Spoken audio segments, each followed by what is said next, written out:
Congolaises et Congolais, chers compatriotes, en ce 30 juin 2023, jour des commémorations de notre indépendance, obtenue grâce aux sacrifices immenses de nos parents et grands-parents, tout en vous adressant mes chaleureuses salutations patriotiques, je voudrais aussi exprimer ma gratitude au Seigneur pour le souffle de vie dont chaque Congolaise et chaque Congolais est bénéficiaire.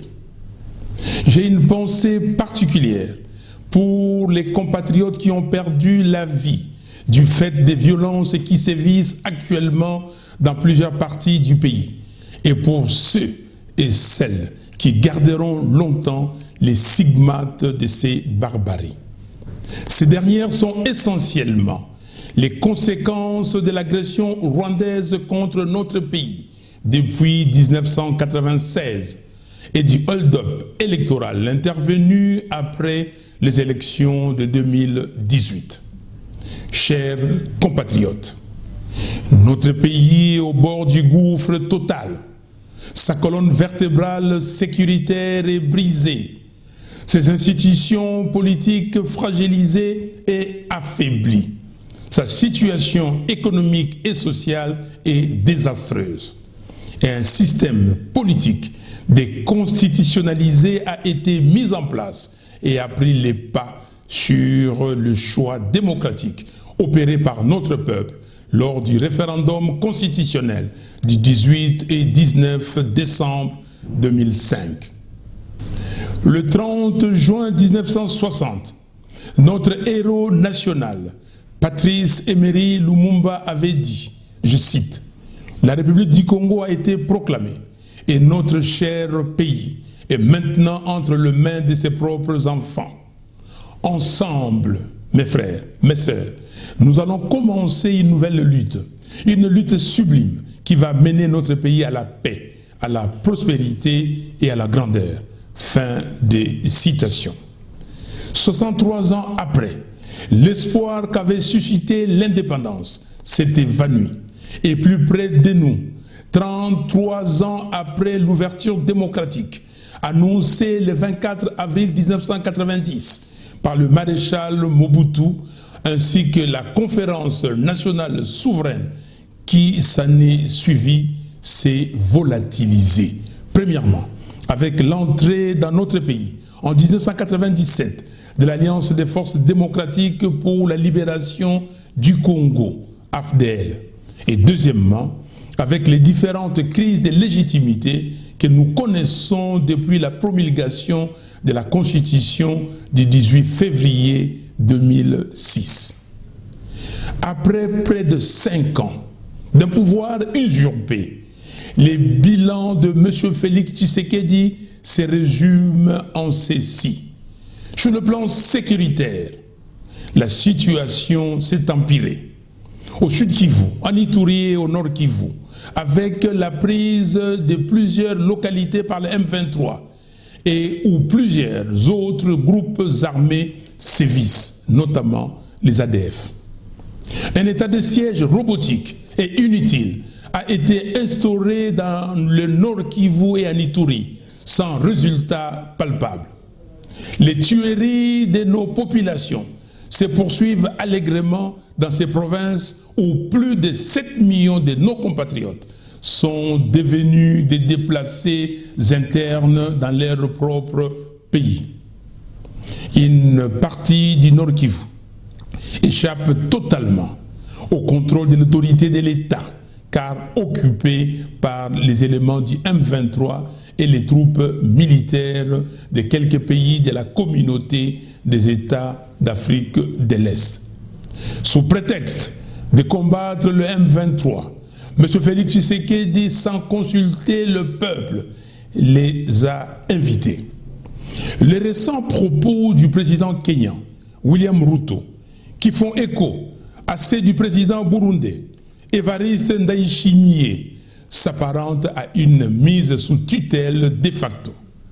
Cela doit nous interpeller et nous montrer à quel point M. Félix Tshisekedi est en train d'accélérer la balkanisation de notre pays. On comprend alors mieux ses propos quand il disait aux Congolais, je cite, « Ça ne sert à rien de vous battre pour des morceaux de terre, alors que c'est la communauté des États d'Afrique de l'Est qui deviendra notre pays. » Fin de citation. La violence et l'insécurité se sont généralisées sur l'ensemble du territoire national et ont gagné l'ouest du pays, notamment dans les provinces de Mai-Ndombe, Kwango, Kwilu et la partie est de la ville de Kinshasa, Maluku, avec le massacre des Congolais que personne n'arrive à expliquer. On voit l'apparition d'un mouvement mystico-armé appelé Mobondo, qui sème la terreur et tue sans pitié. Le phénomène s'étend maintenant dans les Congos central. La question sur la main noire agissante, soulevée par plusieurs organisations de la société civile, n'a jamais été élucidée. La création de milices privées, notamment à Kinshasa et à Lubumbashi, qui terrorisent la population, la police nationale, se montre incapable d'anéantir ces jeunes miliciens payés et entretenus par l'UDPS et certaines personnalités proches du pouvoir en place. Sur le plan du respect des droits humains et des libertés fondamentales, les droits sont systématiquement violés. Les manifestations des résistants, de l'opposition, des mouvements citoyens et même des syndicalistes sont réprimés dans le sang. Depuis 2019, plusieurs personnes ont été tuées à Beni, Goma et Kinshasa à cause de l'intolérance du régime en place, sans compter les arrestations des jeunes et des journalistes et les passages à tabac des mineurs. Sur le plan économique et social, la situation est devenue intenable. Le franc congolais a perdu 47% de sa valeur depuis que M. Tshisekedi a usurpé le pouvoir du peuple. Les prix des denrées alimentaires de première nécessité ont augmenté de plus de 50%, faisant perdre à la population son pouvoir d'achat. Aucun nouvel investisseur sérieux depuis près de 5 ans, à cause du climat des affaires exécrable. L'exode rural s'est sensiblement accru. Les jeunes désertent les villages et les capitales des provinces pour s'installer dans les grandes villes comme Kinshasa, Lubumbashi, Kolwezi, Matadi et Kikwit. Sur le plan de la gouvernance, la corruption bat son plein et les détournements des deniers publics sont érigés en système de gouvernance. Les cas les plus emblématiques sont liés aux 15 millions de dollars de pétroliers et aux 57 millions de dollars libérés pour les maisons préfabriquées. L'escroquerie à ciel ouvert de plus de 300 millions de dollars de la taxe RAM non élucidée à ce jour, mais que les consommateurs de la téléphonie mobile continuent de payer sous une autre forme. Kolwezi, dans la province de Lualaba, abrite tous les mafieux, y compris ceux de la famille des usurpateurs, pour se remplir les poches. La gratuité de l'enseignement est un échec patent. La Banque mondiale, qui appuie le secteur éducatif de la RDC, vient de tirer la sonnette d'alarme sur le risque pour la RDC de perdre 5 milliards de dollars sur un total de 9 milliards mis à sa disposition au cas où les projets initiés ne seraient pas achevés. Aucune réalisation palpable pour le programme annoncé avec fracas. Programme de 100 jours, 560 millions de dollars. Programme Chile-Gelo, 130 millions de dollars. programme de développement local dédié aux 145 territoires, 1,660 milliard de dollars, sans compter plus de 200 voyages inutiles effectués par M. Félix Tshisekedi à l'étranger aux frais du contribuable congolais. Le gouvernement des frappeurs s'est précipité de lancer les appels d'offres pour 27 blocs pétroliers et 3 blocs gaziers, sans consentement des communautés locales, pour brader le patrimoine national dans le seul but d'enrichissement personnel. Aucune analyse d'impact environnementaux sérieuse n'a été menée, ni une analyse de coûts d'opportunité pour négocier avec les partenaires internationaux en position de force. Les infrastructures routières, aéroportières, ferroviaires et maritimes sont totalement délabrées. Les routes de dessert agricoles sont quasi inexistantes.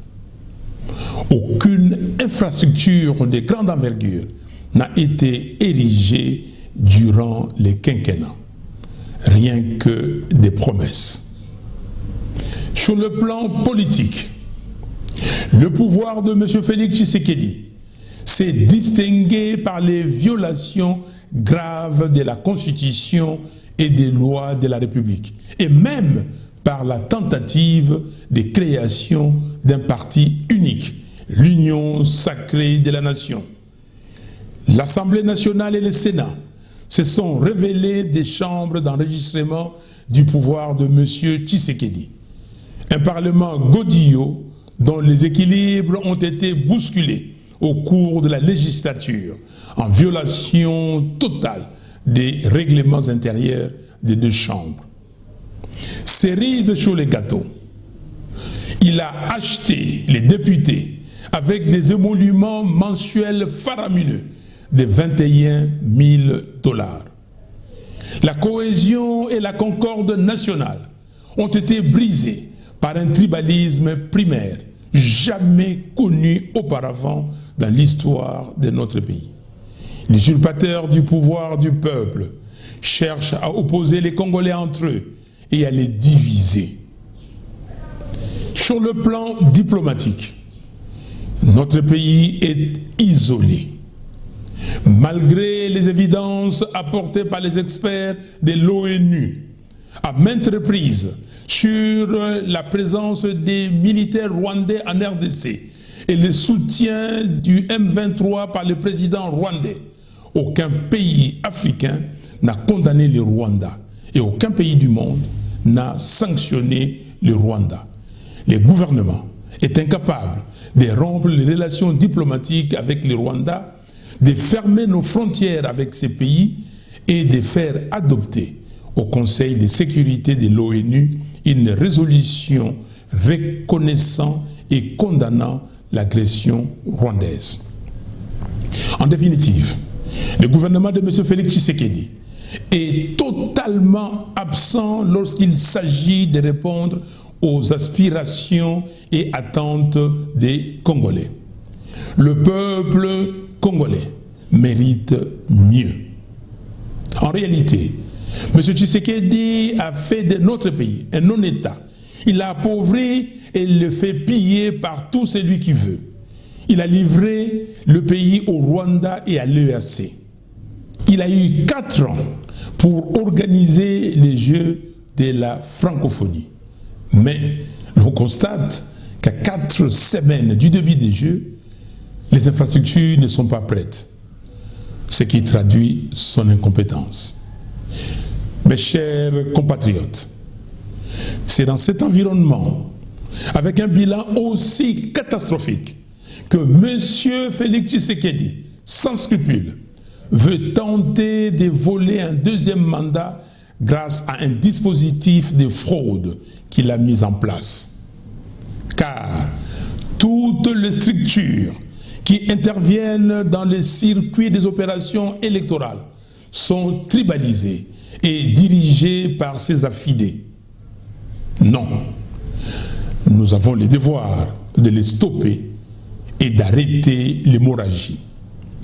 Pour ce faire, chers compatriotes, je vous exhorte à exiger comme la MOUCA les élections transparentes, impartiales, inclusives et apaisées qui devront être organisées sur base d'un fichier électoral fiable, audité par un organisme indépendant, réputé, en présence de nos délégués.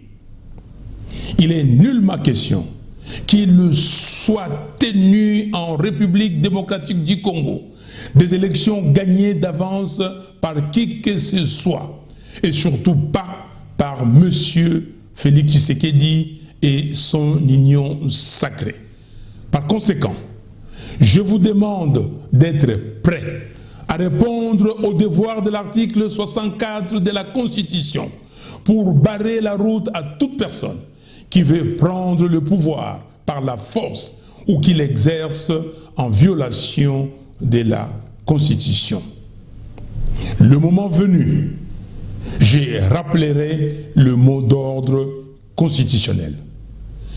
Bonne fête du 30 juin et que Dieu sauve les Congos. Je vous remercie.